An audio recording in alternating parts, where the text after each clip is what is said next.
Hi, Jasmine. So, for your project, you want to focus on fashion and a particular brand, and it looks like it's going to be Tommy Hilfiger. And that's what we had seen from you. I think that's what we had seen once before, and maybe this is your cousin or nephew. It's a relative, I believe, that's really into this brand. So, it has a lot of the clothing.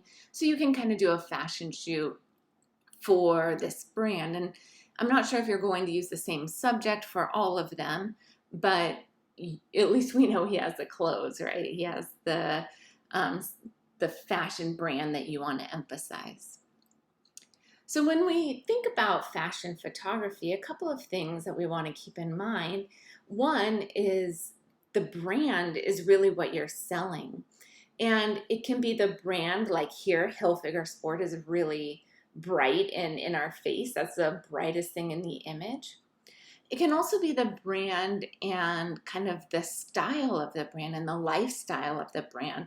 Sometimes you'll see ads, and without the writing on it, you wouldn't even know what brand it was. It's really about selling the lifestyle or how people are interacting in the image, right?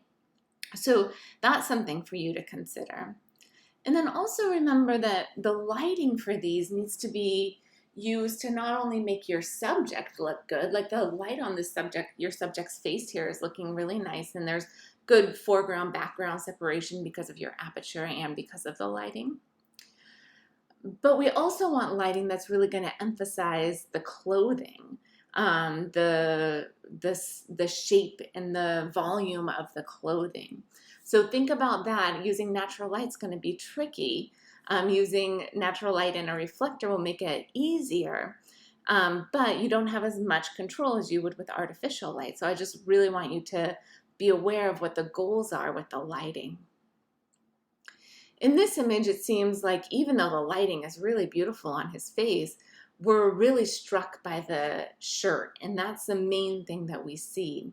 What could work really well here would be photographing this in a space like back here where the light's a little bit brighter, where there's other objects in the scene that's of that color, so it doesn't stand out as the only thing that's so bright, but we can kind of bounce around the image a little bit more. I think that would be helpful. You're at ISO 400, 44 millimeters, f5.6, 1/100th of a second. That all looks fine. Remember, you're going to start to get a little bit of distortion when you're shooting with wider than 50 millimeter lenses. So I would encourage you to shoot with longer lenses instead of wider lenses. And then changing your point of view, getting low and photographing up at the subject gives us an interesting perspective. So keeping that active, like shooting low, maybe climbing up in the tree and shooting down at your subject as he's laying on the ground, is a good way to add variety to your overall series. So I would keep up with that idea.